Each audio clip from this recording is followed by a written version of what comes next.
Well, we're here, and I hope you're all here, and looking forward to this discussion as much as we are. I'm Simon Maxwell. I chair the European Think Tanks Group, and we have 8 extremely distinguished honourable guests today, and then 2 other extremely distinguished honourable guests. I'm going to start with the young future leaders, because they're the ones who are going to lead the conversation, and then we're going to introduce the other 2 honourable guests, if I may, at the end. The topic of our conversation is a more connected, contested, and complex world, a conversation with Federica Mogherini and Sam Kutesa, and the conversation will be led by the 8 future leaders that you see in front of you. They're going to speak first. They're going to try and lay out an analytical agenda, and when we'll get a response from our 2 dignitaries, and we'll be able to have a conversation also involving you. And the theme, a little bit underlying the discussion, is going to be the future of multilateralism in its various manifestations. Some people don't like it when I talk about the EU as a multilateral organization, but for the sake of argument, it's about collective action. What is the future of the EU in tackling global challenges? What is the future of the UN, and how those 2 can work together? We're going to have contributions in various languages. You will need translation equipment. We have English, French, Spanish, and Portuguese coming up in the next hour and a half. Let me just test the mood of the audience before we start, so that we know what our starting point is. I'm going to ask you a question, and you either say yes or no, or don't know. You have 3 choices: yes, no, or don't know, or I'm asleep, or I'm not thinking as a 4th answer. The question is, are you optimistic about the future of collective action in dealing with global problems? That means the EU and the UN and the other international bodies we work with. If you're optimistic, you're allowed to vote on the panel if you wish, but you don't have to. If you're optimistic, put your hand up. If you're more pessimistic, put your hand up. And if you're asleep, put your hand up. Fine. Most people are not asleep. You have a lot of goodwill to start with, panel. People are generally rather optimistic about the potential for solving these problems. Let's see whether they are as optimistic at the end as they are at the beginning. I'm going to tell you who the panel are, and each of them has a topic. But what we run a risk of in this session is having what we in the UK call a balloon debate. Those of you who were at school in the UK will know that we used to have debates in which you have a balloon, and in the balloon is, for example, Karl Marx, Mahatma Gandhi, and Nelson Mandela. And the balloon is sinking, and one of them has to be thrown out. And then if you're debating, you have to make the case why Nelson Mandela should be kept in the balloon and say Karl Marx should be thrown out, or vice versa. Each of these future leaders is passionate about one topic, and they're going to say something about it. But we don't want to turn this into a balloon debate or a beauty contest in which you can either have migration, or you can have gender, or you can have good governance, or you can have inequality. And if you don't have any of those, then the others can stay in the balloon. We want to look for ways in which we can create global institutions which solve all the problems. So we have Shakira Chunara, who is from South Africa and whose special subject probably is health. We have Nada Djouri, who is from Morocco, who will talk a lot about international relations, although she's also an expert on gender. We have Biwa Hambo from Cameroon, who has worked a lot on migration. We have Catherine Mloza from Malawi. Where are you over there? Who's going to talk about food issues, among other things. We have Daniel Michalowski from Macedonia, who is going to talk about, among other things, about inequality. We have Egleson Rodriguez from Brazil, who will talk about good governance. And we have Victor Rodriguez from the Dominican Republic, who's an expert in employment and jobs. And Leah Weiler from Germany, who's an expert on energy, and particularly green energy. And of course, we're joined by 2 highly renowned international leaders. Let me introduce the guest to Europe first, Sam Kutesa, who is the President of the General Assembly, but also Foreign Minister of Uganda, a very distinguished politician and diplomat in his own country and internationally, with a big part to play in working the SDGs through the system up to New York, and a key international player. And of course, Federica Mogherini, who is the High Representative, the External Affairs Chief of the EU, and with a new role under the Lisbon Treaty of pulling everything together with a strong mandate from the President of the Commission, Jean-Claude Juncker, to be the integrating mechanism across the whole of the Commission on External Affairs. So all these topics we've discussed, they will be able to deal with, but we're going to try and stick to the question which underlies them about the future of collective action. And why don't we work along the panel of future leaders and hear from each of them about how they see the world, what they think the problems are, and where we should go next. So Shakira, we'll start with you, and we'll work along the panel, if that's okay. And there's a microphone on each of the white tables. And if you're going to speak in a language which is not English, perhaps say so at the beginning so people can catch up. Okay, can I speak in Afrikaans? I know it's very close to Dutch. Jokes aside, I'm not sure if I'm Karl Marx because I'm communist or if I'm Nelson Mandela because I'm from South Africa. But being here today, I think I'd like to raise one of two issues. One is very macro level and one is very micro level. So starting with the macro level issue, it's how are we going to fund the SDGs, so financing of the SDGs. And particularly touching on Africa. Africa is such a rich continent. We have amazing natural resources from coal to gold to almost anything you can imagine, including coffee. So the question is, why is it that Africa is still dependent on aid? And how is it that the SDGs will be financed? Now, I'm really tired of Africa being reliant on the EU. I feel that we should become partners. And being here at the European Commission and visiting the Parliament and a couple of other institutions, there are some important lessons to take home. The first being that after the Second World War, Europe became united. And Europe has become a world power, basically. Trade has, bolstered Europe. And I feel that we have the African Union, but Africa is plagued by bad governance, so by corruption, by civil wars, by political unrest. And what I would really like is, and that's quite a big vision, is to create a United States of Africa. So I'm not a fan of Gaddafi or Mugabe, but I support this vision because in line with the EU and looking how well it functions, it's something that we as Africa could do. I'd like to see a united Africa so that we can actually tackle corruption, we can use aid efficiently, and we can really fund the SDGs. The second issue I'd like to touch on is that of persons with disabilities. Now, in post-2015, a number of SDGs will focus on persons with disabilities. I am a bit pessimistic because up until now, all persons with disabilities is a buzzword in our speeches. People basically say, we will address issues of access to persons with disabilities. But what does this actually mean in terms of healthcare? Now, I'm going to give you a couple of scenarios, and perhaps this will get you to think about it. And perhaps the EU could also let us know what are some of their policies on persons with disabilities, particularly in light of health, and how do we move forward post the SDGs. Now imagine you're a visually impaired person or a blind person, and you do not know how to access transport. So how are you going to get to the health facility? Perhaps you do get to the health facility, but someone asks you to fill in a form. You can't see that person, you can't fill in the form, so how are you going to access the healthcare? You have to be dependent on someone. Or imagine if you are hearing impaired and you need to communicate with a medical practitioner and someone is speaking to you, but you cannot hear them. Does this person really have access to health?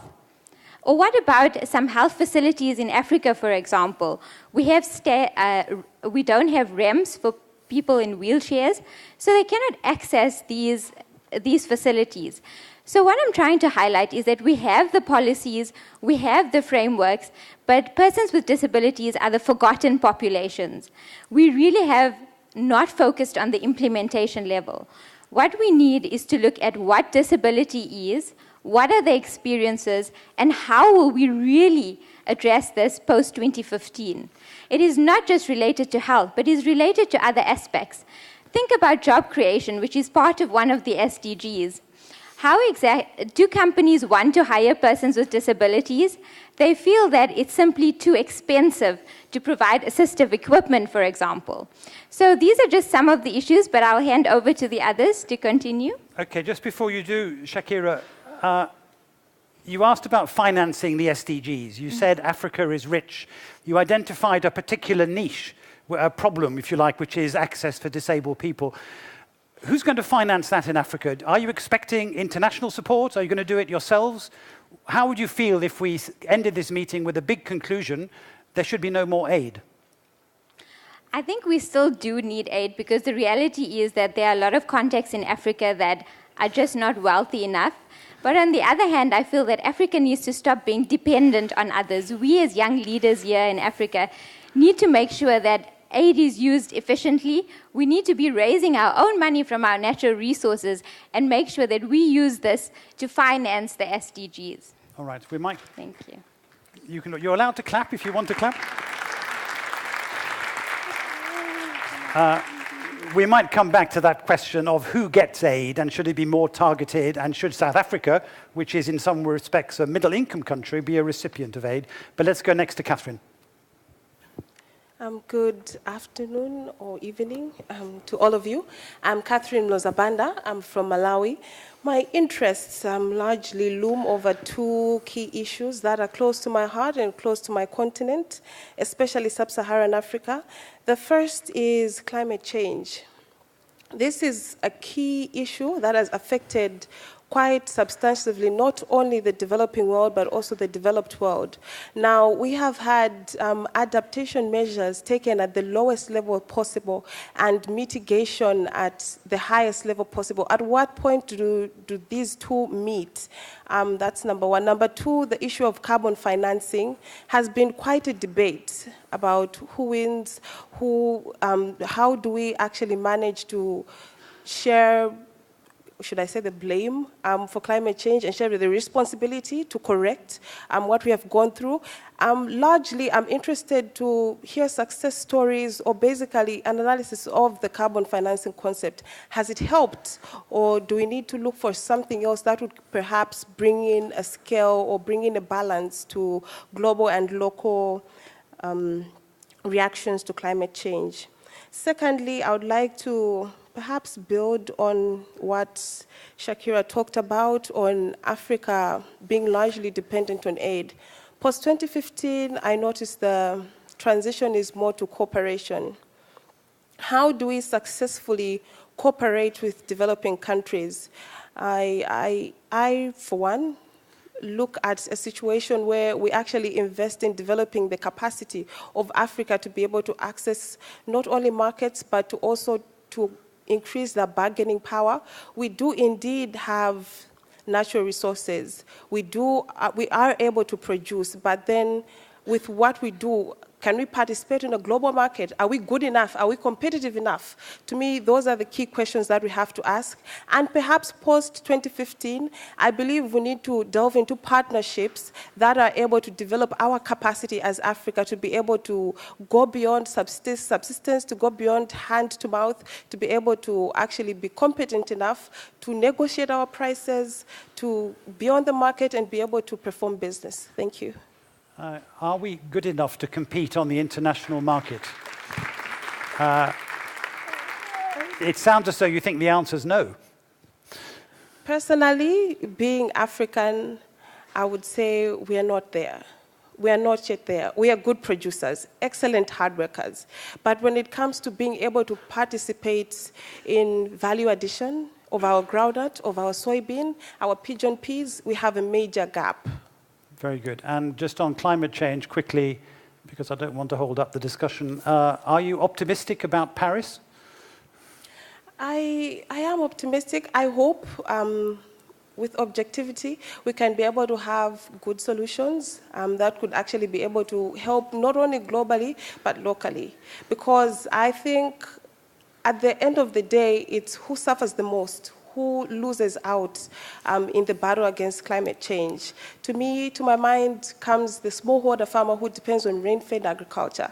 So I really foresee a situation where we actually, through the Paris meetings, have solutions that could actually be able to have impact on that average farmer. Okay, we might come back to that as well. Thank you, Nada. Thank you.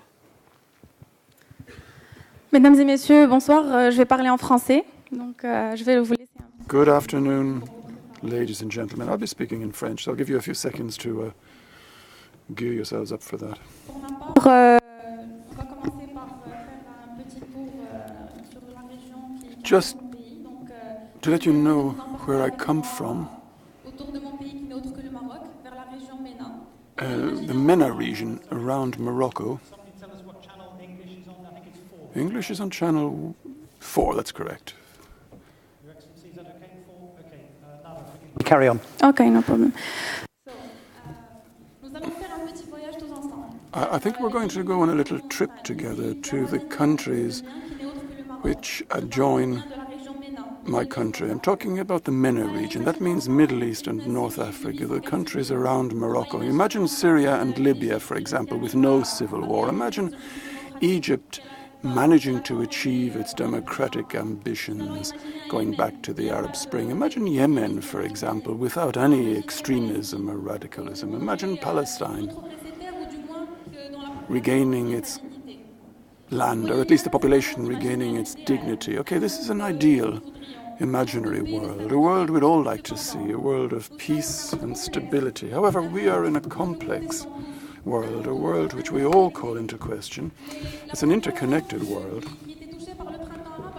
But the population affected by the Arab Spring have tried to use these interconnections, use social media, but it hasn't been totally successful. Maybe I could make a recommendation on this. I think to achieve development, you've got to establish stability in the region, or indeed in any region.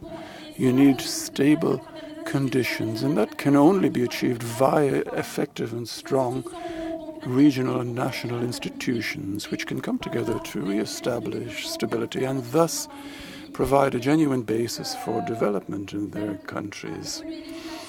Have education and health and gender equality develop and so on. So I hope this little trip hasn't been too long, and I hope that for a few seconds you've been able to escape from this reality and get a look at the ideal situation.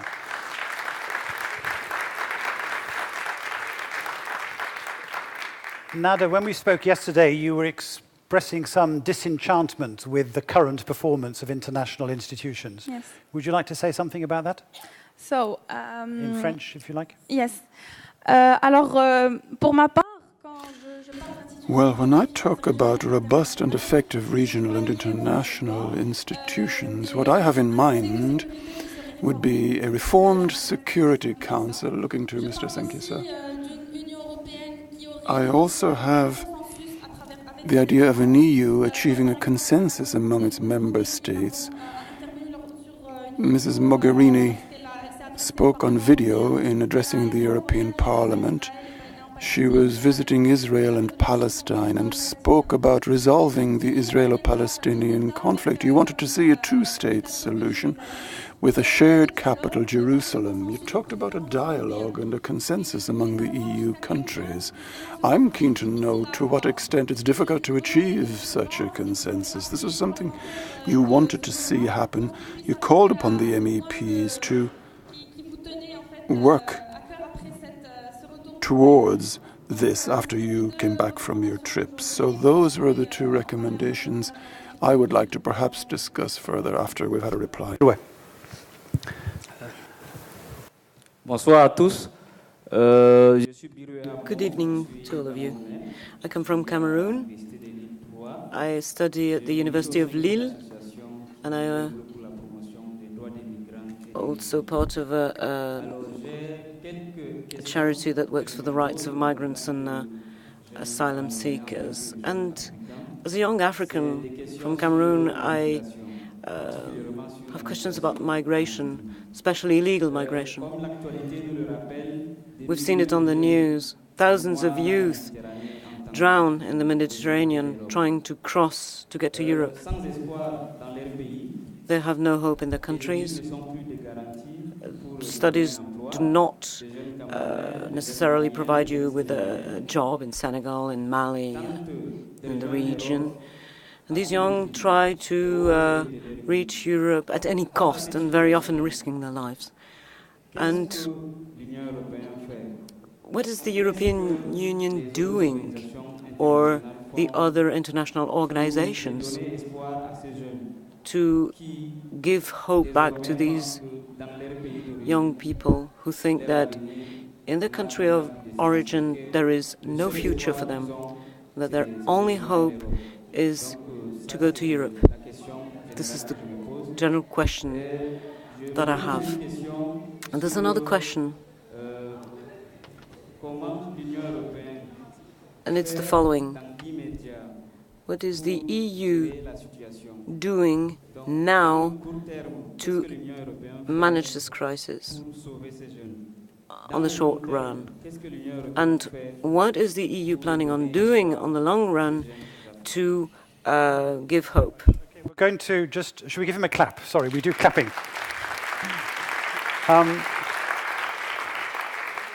The world is full of problems that we've heard about: climate change, disabled people, conflict in North Africa, problems of migration, lack of capacity. There are underlying problems of collective action in the EU, certainly also in the UN. So we're going to take a 60-second break from here to this side. If you were Mrs. Mogherini for a day, what is the one thing you would do differently? Mrs. Mogherini for a day, talk to your neighbor for 60 seconds when I say go. From this side, you are the President of the General Assembly for a day. What are you going to do differently on Monday morning that will address these underlying problems of collective action? You have just over 60 seconds, starting now.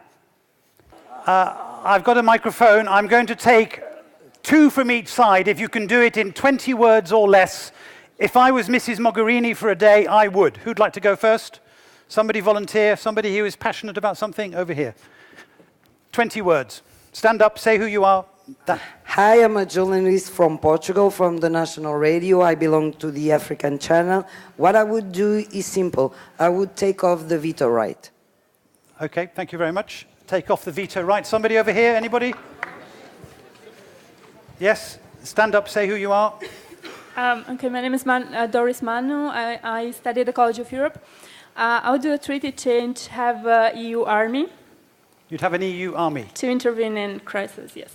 Without a veto, if we follow that suggestion. Well, I hope I'm the general if that happens. President of the General Assembly, if I was president, I would for a day. 20 words, stand up, say who you are. Yeah, Muhammad Yassin, University of Udine, Italy. I will reform the Security Council first. Second, I will lead the Paris to frame a legally binding agreement. Third, I'm going to ask the people who will be convening in Addis next month to honor their commitments in financing the development. Very good, thank you. And the gentleman here. Good evening, I'm Rupert Simons, Chief Executive, Publish What You Fund. I would make all aid transparent from everyone to everyone, no exceptions. Thank you very much. See, if the donors pay what they all promised, we could spend it on the army without a veto and publish the cost. That would be very good. One of the interesting questions about these conversations always is whether we make impossible demands of our leaders. And we're going to come to see whether you think those are reasonable demands not in a second. Egleson. Oh, sorry, wrong way round, sorry. I'm in a muddle. Carry on. Boa noite a todos. Good evening, ladies and gentlemen. I'll speak Portuguese. First of all, I'd like to say I'm very pleased to be here to represent the Brazilian youth here. Above all, I'm representing the Brazilian youth who are working to try and improve their communities. I believe it's very important that we can create local governance mechanisms which stimulate dialogue, which stimulate action between the youth and governors. It's only in this way that people can ensure that public policy will actually meet the needs of local communities. It's also fundamental to have good governance. This active participation will lead to good governance. Therefore, I think it is vital for youth and civil society to be actively involved in political processes. They need to be speaking to governments and need to ensure that governments ensure the rights of young people. In Fortaleza in Brazil, the municipal government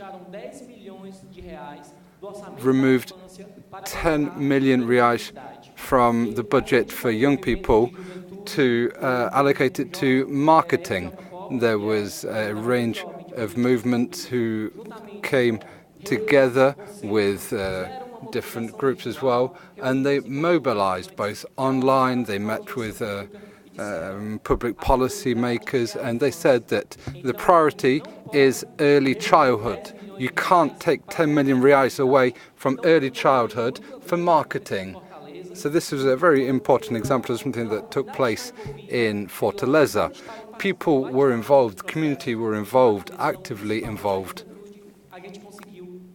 Now, through that, it was changed, and there was a significant change in the processes of the city.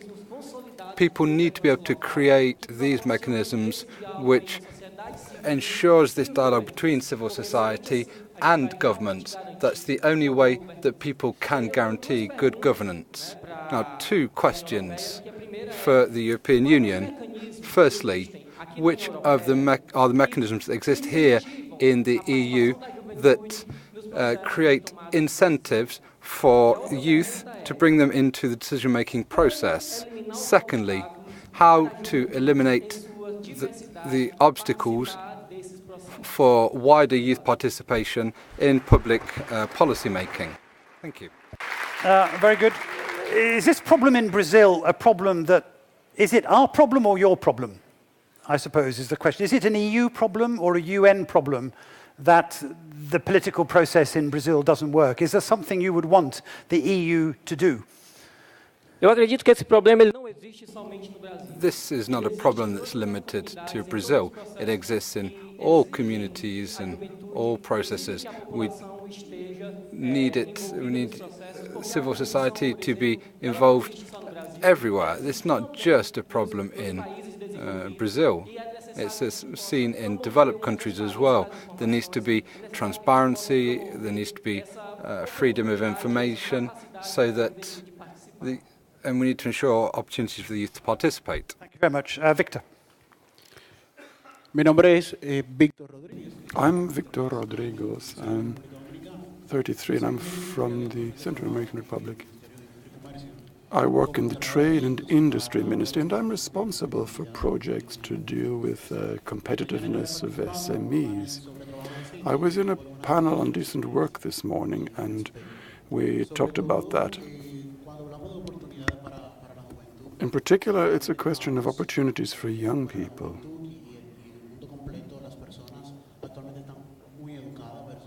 We're talking about the fact that young people nowadays are far more educated than they were in previous generations, but that makes it very difficult to get work because of the lack of opportunities. In Spain, for example, and Italy, we've got this problem. In Italy, I've got friends, in fact, who had to go to the Dominican Republic to work because often they don't have opportunities at home, even though they've got a very, very good CV, they've got master's degrees and so on, and some experience. So education is not just a pillar to ensure work, but it's also important in other areas. We've got to incentivize people to be entrepreneurs, because the government and indeed the government itself cannot just hire more people. You've got to ensure that this generation has the incentive to get involved in startups in the area of technology and so on, to ensure more opportunities for young people. In this panel, we need to take a look at mechanisms and actions which the EU can get involved in together with Latin America to connect both sectors, the private sector in both Europe and the Latin America, with a view to promoting business and trade, and hopefully this would create more opportunities for the younger generations. Latin America has got a lot of commodities. Europe has a lot of know-how and technology. So if we were to coordinate as regions, I think it would be a genuine win-win situation for both regions. In my experience, I've been working in a small business development center and SMEs, and I've also been involved in other projects for productive quality for SMEs, and we have the aim to create decent work in rural communities in our project for the period 2015 to 2019. What I would like to know is which specific sectors does the EU think would be most promising for connecting up the private sectors in our region and yours to develop the economy? I'd like to ask you lots of questions, but I'm going to hold them until later. So, Leah, you're next, please, on whatever you'd like to say. Yes, whatever I want to say. I'm Leah. I'm from Germany, and my topic is not only energy, but also entrepreneurship, which is, I want to start with that now because we heard of it before. And my concern is that entrepreneurship isn't supported enough. Like in Germany, for example, it's a high risk, I would say. I'm from Germany. Did I tell it? I don't know. Okay, it's a high risk, and because people they are afraid to fail, and that's why they don't try. And in developing or so-called developing countries, there's often lack of knowledge. They don't know what to do or how to do things. And I just wanted to ask if the EU or general aid think that they do enough to connect, especially young people, to connect their knowledge about internal processes. For example, like youth from developing countries who know what they need, who know what they want to change in their countries, and technical solutions or even knowledge from more developed countries, so they can put a group together and work together for their own future, for the solution of, I don't know, local problems. Second is energy focus. I'm actually working with clean cook stoves that are using biomass, so wood, for cooking purposes. They save a lot of energy, 65%, but every time I'm asked about energy, or I just came from an energy panel, the focus is on solar energy and electricity to establish them in, for example, Africa, where I work now. And this electricity, it takes a lot of time to install it, it takes a lot of money, you need to find investors, and you also need to invest like in education and other connected fields to create a real sustainable solution for this electricity sector. And I'm wondering if there is a possibility to implement much easier, faster, and also cheaper ways of saving energy, or also making energy cleaner, and yes, good. Also energies that are how can I say, that are more faster and more likely to adapt it, I would say. Yeah, okay. That's my question. Thank you very much. Little applause. And finally, Daniel. Yeah.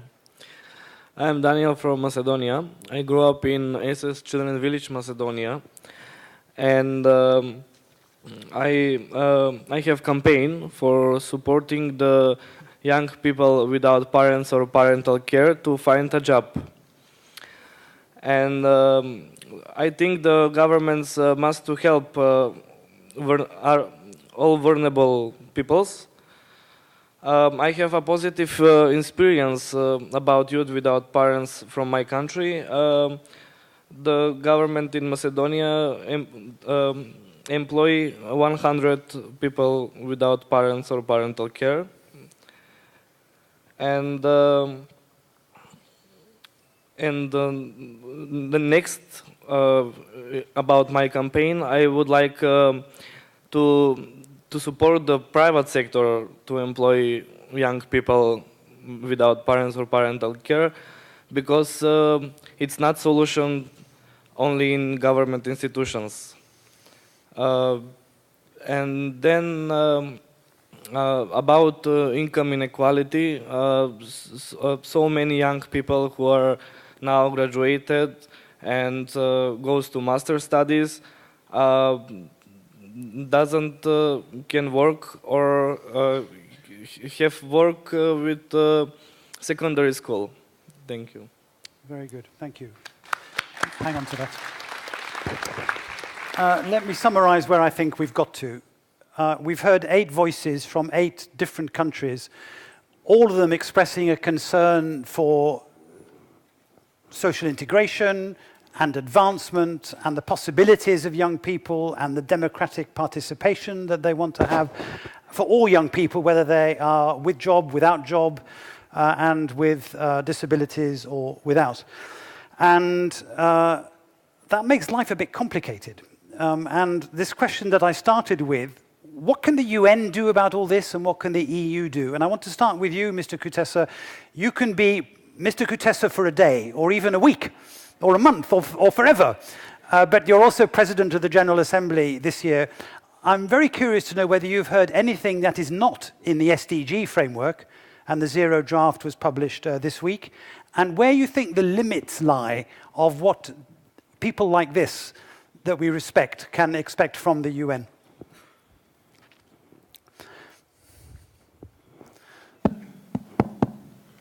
Thank you very much, Mr. Moderator, and the audience. I want to, first of all, take this opportunity to thank these young people for their wonderful views and perspectives about what's going on in the world and going on in their own societies, and also to air them freely and courageously. So I think it's a great opportunity that we have here to have this kind of debate and discussion. You prefixed this debate by saying, should we have multilateralism or as opposed to unilateralism, I suppose. The United Nations was created 70 years ago simply because nationalism had failed. And it was important now to set up a multilateral organization that could bring people together to discuss issues. The Second World War had cost 60 million people lives. And when the United Nations was formed and its charter was written in San Francisco, it had 3 major pillars. 1, maintenance of peace and security in the world. 2nd, development, social development, cultural development, and all those like you have under ECOSOC. 3rd, it was to have international law, respect for international law and treaties. Now, I don't think unilateralism, as opposed to multilateralism, can cause the happening of these pillars. There's no way you can maintain peace and security of the world alone. We must do it together. We cannot we cannot have world development alone. We must do it together. You cannot enforce international law and treaties alone. We must do it together. So I think, first and foremost, I believe that multilateralism was a good idea in the beginning, remains a good idea today and must be good for the future. That's number one. Number two, when you listen to these young men and women, their discussion can be broken into, again, three things. One, development, and I think they are mainly talking about inclusive development. Inclusive development within the world, among regions, among countries, and inside countries, within countries. I think this is what we need to address, and I think that is one of the overarching points, overarching aims of the Sustainable Development Agenda that we have. The second one, and I want to say this, that I think the greatest resource of any country is its people. You may have all the natural resources, you may have even scientific achievements and technological advances, but the biggest resource of any nation is its people. And I think investment in people, investment in the youth, skilling them, giving them security, allowing them to participate in the democratic process is the future for the world and for these people that we have.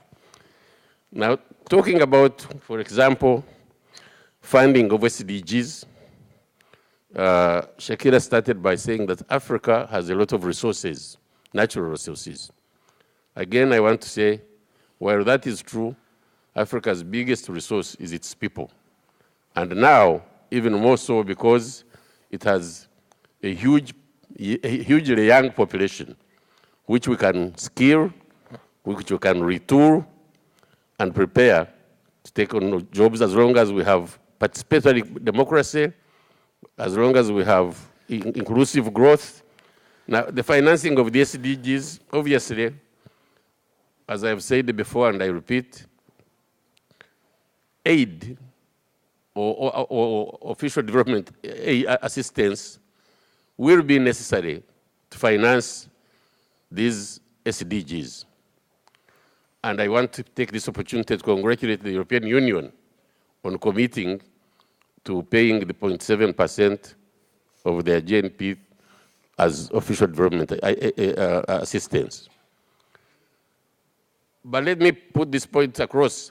Even if all the European countries or all the developed countries were able to pay the money that they pledged they would pay, which is 0.7%, it would be insufficient to finance this strategic and transformative development agenda. So we must open up and find alternative means of financing the agenda. The proposals going around are, one, to assist countries to increase their own domestic revenue collection, number one. Number two, to end and fight corruption. Number three, to stop illicit transfers out of laws. Number four, to try and put in place measures that mitigate against risks and bring in the private sector to participate in this development agenda. So I think that's how we should be able to finance this agenda. And I don't want to go very far, but I thought I'd leave it there for the time being. That's great. I can't resist asking you a very undiplomatic question, and I hope you'll forgive me. But when you look at the problems that particularly were described in the MENA region and Syria in particular, can you stand and say that the UN is at its greatest moment in history? Let me say, it is undiplomatic, but I'll give you a straight answer too. Let me say that the United Nations and its organs were created 70 years ago under a totally different set of circumstances. And actually, if you want to be undiplomatic, it was skewed towards the victors against the vanquished. Later on, those who didn't exist, like Africa, were colonies, all of us except Liberia and Ethiopia, at the time when the UN was founded. When the UN was founded, it was only 51 countries. We are now 193 countries. So are we up to the task in Syria? Are we up to the task anywhere? I think we need genuine reform. Nada, I know, wants to come in on this. Nada, please take the microphone. Monsieur Sam Kutesa. Mr. Kutesa.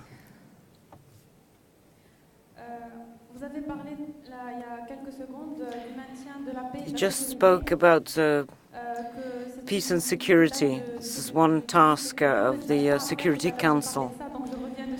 I spoke myself about it, so I'm getting back on this topic. The Security Council of the UN first met in 1946 after World War II. Now we have a different world. We then had the Cold War, and now it's a multipolar world. Do you think that only 15 members of the Security Council, with 5 having the right of veto, only them are in charge of peace around the world? What I would like for the Security Council is for every country to be involved in decision-making. We should have regional committees in charge of regional issues and one international committee taking decisions on international topics. And this should be a vote with a majority. This mechanism we have right now does not reflect the democracy that we want. Only 5 members of the Security Council have the right of veto, and you have 10 other members that make for the Security Council of the UN. Answers. Does the African Union fulfill that function in your view? Absolutely not. Because? No. Because? Because there is no... Il n'y a pas de consensus en fait. There's no consensus. The African Union. There's also the Union of African Maghreb, the Arab League. You have many regional bodies. No, they don't do they don't fulfill the role that was set out for them. Security Council reform. I'm going to ask one question of the audience before I come back to you, and I'm not going to make any friends in London by asking this question. Put your hand up if you think there should be a single EU seat on the Security Council. Put your hand up if you agree. Put your hand up if you disagree. Mr. Kutesa. Well, I think the moderator opened the floodgate by asking undiplomatic questions. And now this young lady has followed in his line. Do I think that the Security Council should be expanded? Yes, I do. Do I think that the veto should be common to all who are in it? I personally, from an intellectual and jurisprudential point of view, I don't believe in a veto. Why should you veto? But if anybody is going to keep it, then whoever is there should have it. I would campaign for removal of veto. Look, what am I saying? Earlier on, someone raised the issue of Syria. That situation persists because of a veto. You know? Because someone can stand up and say, no, I support Assad, and I have the power to veto. I would not go for a veto. However, I am saying that if some people have a veto, all those who are there should have it. Otherwise, we should work towards removing it. The point I'm making is this. The questions about whether the Security Council is suited for its current purposes, I'm saying there is a need for reform. And by the way, let me say that reform is undergoing. There is an intergovernmental negotiating process, and countries have been stating their positions over and over again for the last, I think, 20 years. It's almost like a broken record.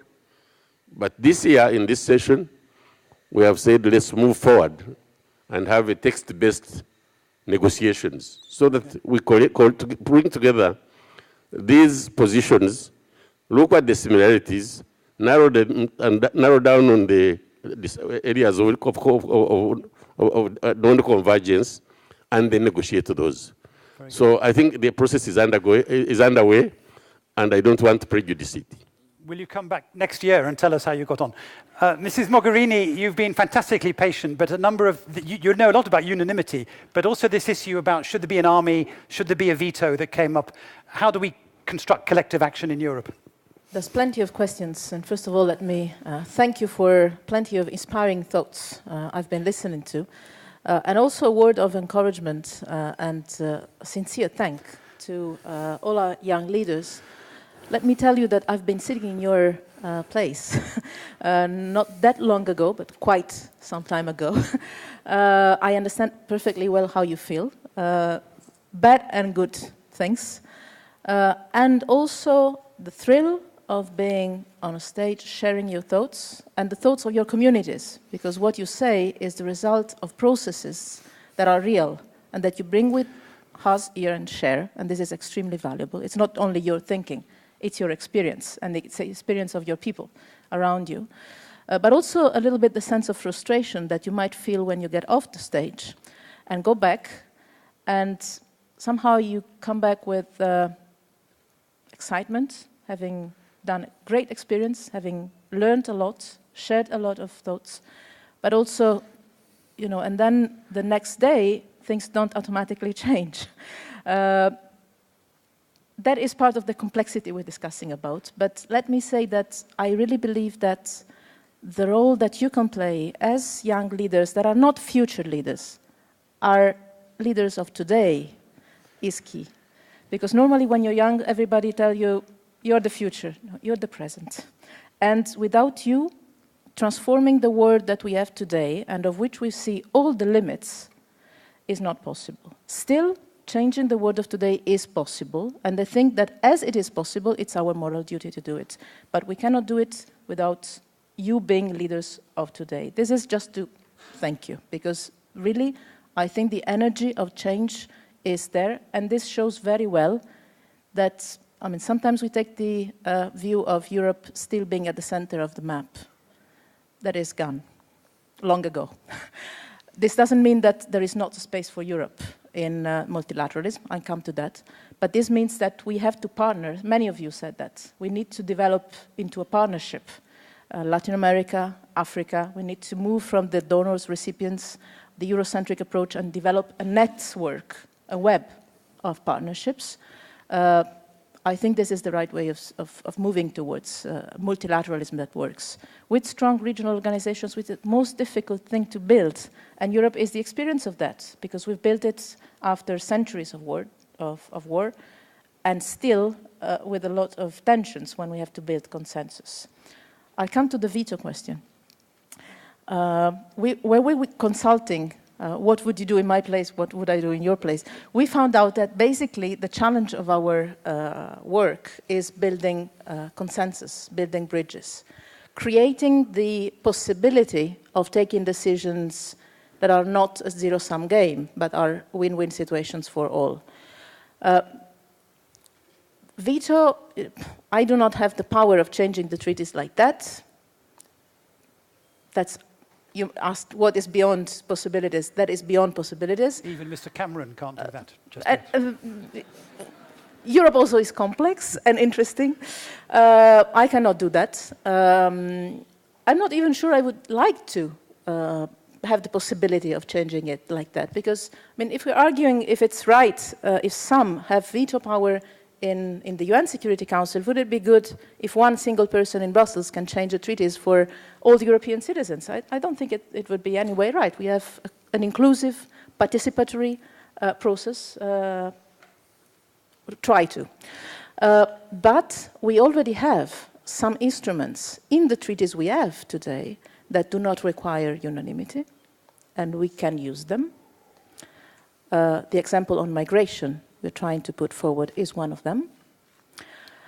Still, you need to build a political consensus, if not among the 28, which is something I'm trying to do all the time, at least among your people, because you need to have your communities, Europeans in our case, behind the political decisions you take. Otherwise, you're not serving your people, you're not serving your communities. Building consensus, using all the instruments we have, including the ones on defense, because I was sure there was going to be a question on that. We already have, under the Lisbon Treaties, a lot of instruments for doing common defense and security. Do we use them all? No. Do I think it would be good to use them all? Yes. And my personal task, I think, is using in this 5 years of mandate, now it's 4 years and a half, I'm getting closer to the end, to use them all, which requires creating political consensus among the governments and or among the citizens of Europe. You will need to build this European feeling of being one, which is the real challenge of regional organizations. Feel one, because in the Middle East or in North Africa, you say regional organizations are not doing their task. Now, I have enough in defending the European Union. I would not do it for other organizations, even if I have to spend a word of thanks for the UN, because what they're doing, not only in Syria, but in Libya, in many other countries, conflicts in Yemen, is precious also for us. Because you said it's not UN at its best.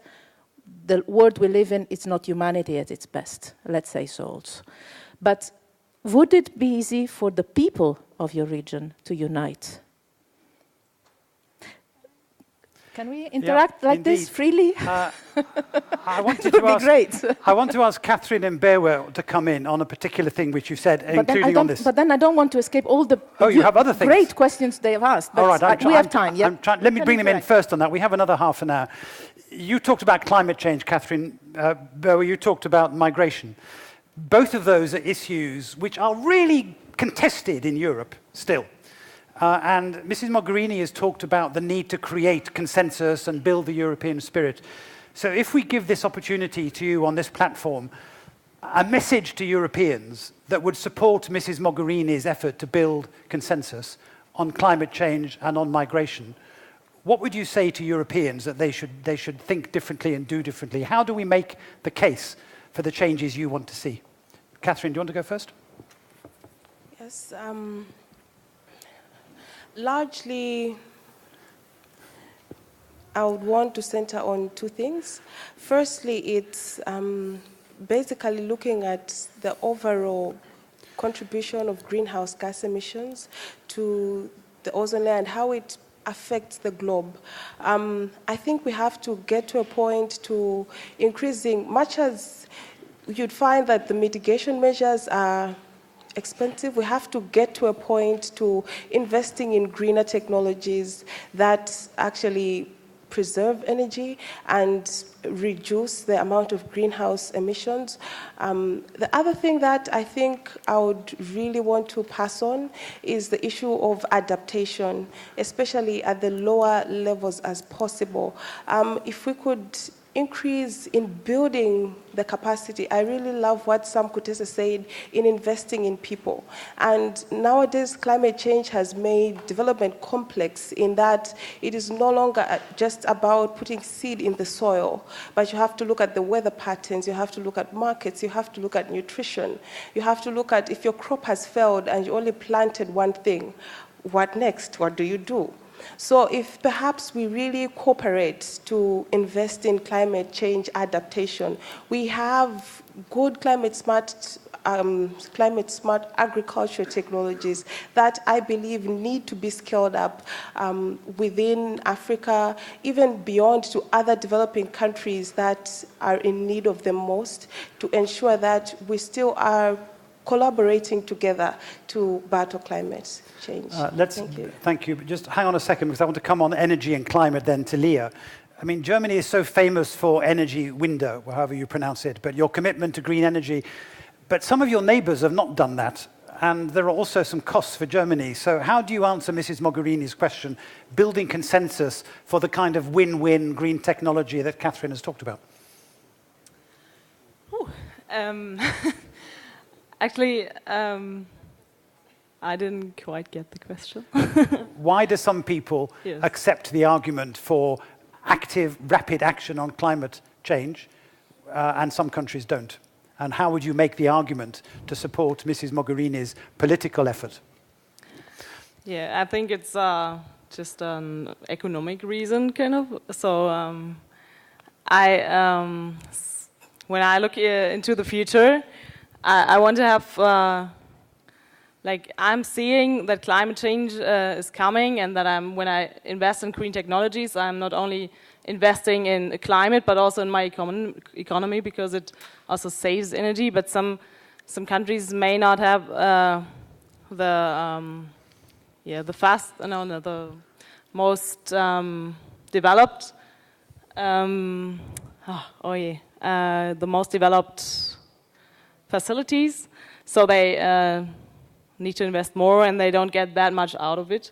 So I think that they, kind of Okay. that. Okay.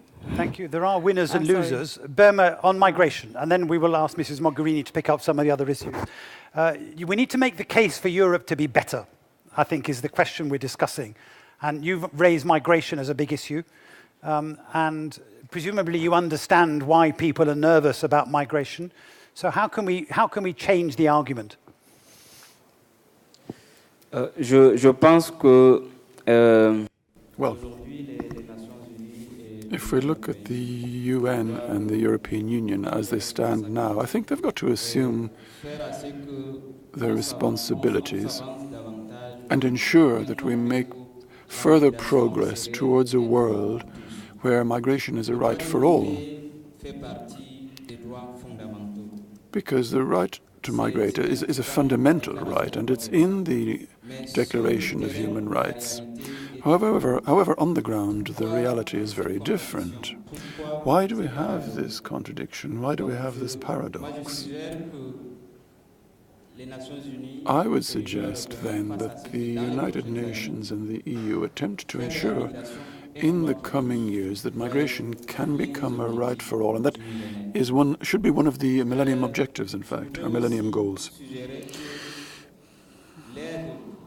Could I also suggest that public development aid for sub-Saharan African countries be invested more in young people?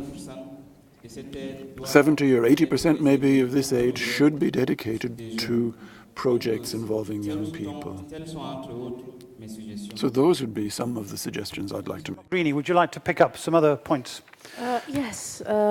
First, also on these points, if I can, on climate change, I think the real point here is understanding and passing the message, because, as I said, we have to respond to our own public opinions, but we also have a leadership role towards our public opinion, trying to lead a way in this interconnected world. To pass the message that working on climate change is an investment in our own safety and security, linked to migration or poverty or wars, as well as many other things. You said in the beginning, the balloon story. Yeah. You know, the point here that seems to me is that we are in a situation where the world is such in a bad condition and everything is so much interlinked that solving one aspect or one problem is not actually diverting our attention from the others, but is helping us solving also the others. Because if you manage to do some steps on climate change, at the same time, you have some steps on managing natural disasters and managing people fleeing and managing poverty and economy and creation of good jobs and so on and so forth, and better conditions for communities. So we have to move in a different paradigm. Not the balloon where you have to choose where you work, but to understand that if you don't work effectively on one thing, on one element of the puzzle, all the rest of the picture is not going to fit. On migration in particular, I think the real point, this is going to be the real point for Europe in the coming months and years, taking responsibility. Then it is also something that if we manage to do, taking responsibilities on different things. What we say, working on the root causes, which is basically working on poverty eradication, conflicts, wars, human rights, democracy, transparency, regional organizations, a lot of things together, economy, industrialization, everything, on this, but also on other aspects. the work on protection of refugees and asylum seekers, because we are seeing a shift from the purely economic migration to more and more people that are looking for asylum, because the causes of movements of people have changed over the last century. To remember that it was us Europeans, being Italian, I cannot avoid remembering it, leaving from Europe and going to Latin America, going to the United States, going everywhere in the world. It was us, the poor ones, and even inside Europe. Here in Belgium, there was plenty of Italians that moved in the 50s in difficult conditions. So keeping the memory of our responsibilities, also historical ones, and taking responsibilities today to contribute to our own interest, which is a stable, more stable world. Taking all these responsibilities in partnership, this is the shift we should try to make. Working with the countries of origin, of transit, of temporary destination, because majority of countries of transit become also countries of destination, working with them on different aspects, and with the United Nations system. Working with the UNHCR is crucial in this respect, to keep our own values. But then there is an additional point, and here comes, again, the unanimity and the creation of consensus in our public opinion. It also means, in order to be able to do this effectively, to be able to face our own fears. You said you might understand why this is sensitive.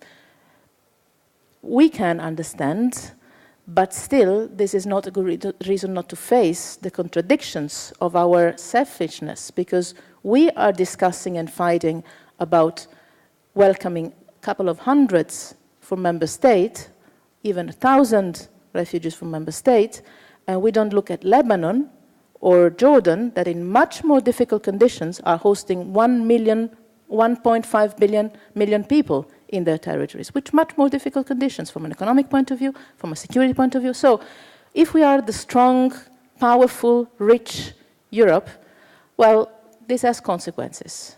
This is it. It's a matter of credibility. And this means also sharing solidarity and responsibility among ourselves, Europeans. Very good. Thank you. Just 1 second.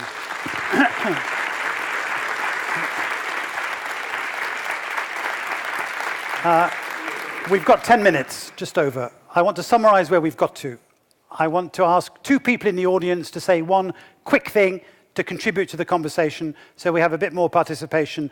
I'm then going to ask each member of the panel in 30 seconds to say one final message they want to take away. What is our big takeaway? And then I'm going to have a quick vote to see whether you still agree with the propositions that we started with. We've made a really strong case for the need for collective action. The President of the General Assembly has made an unanswerable case for better multilateralism. We've looked, though, at some of the issues around collective action and multilateralism, different interests, different perspectives. We've talked about the need for leadership in order to create consensus, to have the right structure of benefits and incentives for everybody. Sometimes it's about the message, but sometimes it's about helping the losers, compensation, finding new measures that will help us to drive through. And now we have to take that message out and make a difference in the world. So, quickly, is there anybody in the audience who would like, literally, you have 60 seconds to stand up, say who you are, and say something interesting, and then sit down again. Good afternoon. Good evening. My name is Marina Siayo. I'm a future leader. Federica, you've spoken a lot about moving from a Eurocentric worldview to a multipolar world, but you haven't really mentioned moving away from a state-centric worldview and taking into account the different partnerships we need to build across different stakeholders, and that how it might influence changing the processes and institutions that we talk about. Okay, and the answer is, therefore, something different? Change. Change of what? Away from state-centered towards? Change away from state-centric, including more stakeholders in agenda setting, in decision-making processes throughout. Okay, very good. Thank you. One other person, anybody? Yes, behind. Just pass the microphone back. My name is Ramzan Shumilov. My occupation is migrant integration. I think it's very good what you have this position about what we should be more generous, etc. But there is also the a part of responsibility of migrant. And it's up to us, to army of our social assistants. Now there is an internet, encourage the migrant to learn local European languages more actively, because the person who knows the language, it's another person, it's more, he can act much more actively. And this is a very simple phrase. For example, for refugees from Syria, just type to Google, تعلم الفرنسية والنيدرلندية, etc. And they can, already without waiting a passport, they can begin to learn language from first day. And then acquiring all useful knowledge here in Europe, try to transfer this knowledge to their country of origin for development. Because only development agency, they can't improve the situation critically. But if the people, migrants by million, they will send this knowledge back in their country, it can improve situation globally. Yeah, Thank you. Good. Thank you very much. Can I have the microphone back? Of course, in England, we believe that if you just speak more loudly in English, everybody will understand. That's usually what we do. I'm going to go along the panel and really ask you to be very disciplined and start at this end. Your main takeaway and your main message to the world from this meeting, and you have 30 seconds each, so please be really disciplined, and we'll start with you. Start here. Yeah, passing the microphone, sorry. It's time for a change. We create our habits. Next, the habits shape us. Okay, Daniel, that was very good. Thank you very much. Leah. Yeah, I'm thinking we should invest in energy by investing in people, especially youth, and working together globally. Thank you very much. Victor. I think that part of the solution is alliances between public sector and the private sector. They can split role tasks of financing and compliance with regulations to try and overcome these major challenges that we face. I think that youth needs to be involved and participating actively in the decision-making process. They also need to strengthen the spaces so that for interaction, so that we can make change. The first four leaders have been so quick. You can have not 30 seconds, you can have 90 seconds, or even 2 minutes. Well, first of all, I think that collective action is the way forward, whether we are dealing with economic development, whether we are dealing with peace and security, or whether we are dealing particularly with climate change. And I think that peace and security, the situations that the world faces today, the growing terrorism, the growing extremism, all these we can only surmount if we work together. So I believe that we need to build bridges, to build consensus, and to ensure that we move this world forward together. Alone, nobody can do it, not even the most powerful nation. Thank you very much. Mrs. Mogherini. I go back to the 30 seconds. No, you can have 2 minutes. What I get from here. First, the need to build strong, confident persons and communities, because this allows us to take difficult decisions. This requires active participation, citizens' participation, starting from the youngest generation. I believe that the youth participation is the best school we can have for a better world in the future, but starting today. Second, building strong partnerships, because you referred to multipolarism. We need the poles to have a multipolar world. And we need to start thinking that having strong partners is not weakening us, but is making us stronger. So that's the two things I take out of this. Thank you very much. Birwe.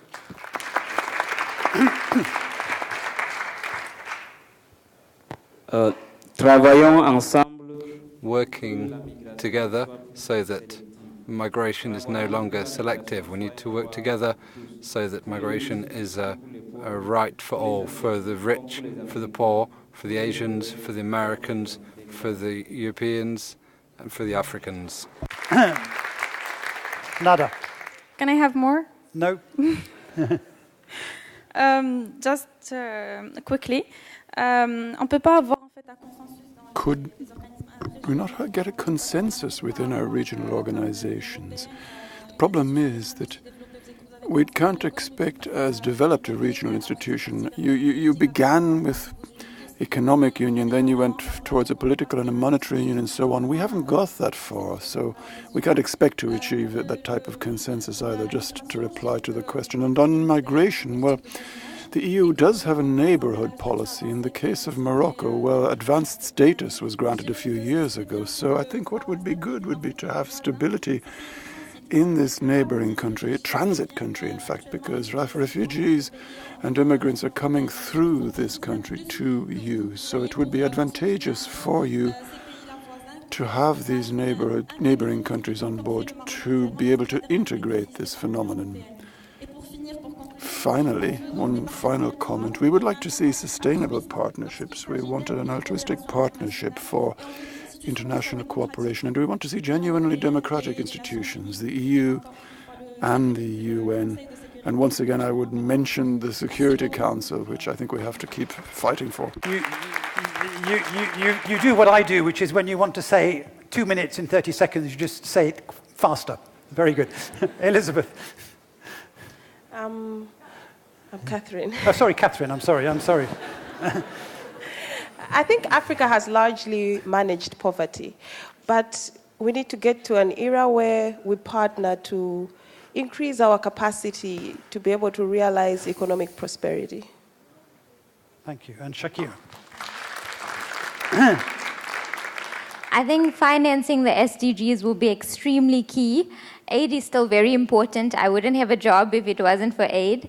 And I wouldn't be here if it wasn't for aid. But I do feel that, like Mr. Kutesa said, people are extremely important. We need to fight corruption. We need to unite and stop civil wars and stop poverty and really use these extra resources to fund the SDGs and work towards inclusive development. Very good. We're going to end with a piece to pick up of where we have been, with a piece of collective consensus building. So I'm going to ask you a series of questions, and you don't have to vote yes, you might want to vote no, but we will see how much we have to do. First of all, put your hands up if you agree with Mrs. Mogherini's core proposition that the problems that we face in the world are interconnected. Put your hands up if you agree with that proposition. Put your hands up if you disagree. You see how easy it is to build consensus. Put your hand up if you believe with Mr. Kutesa that multilateralism and collective action at regional and international level is the only solution to these collective action problems. Put your hand up if you agree. Put your hand up if you disagree.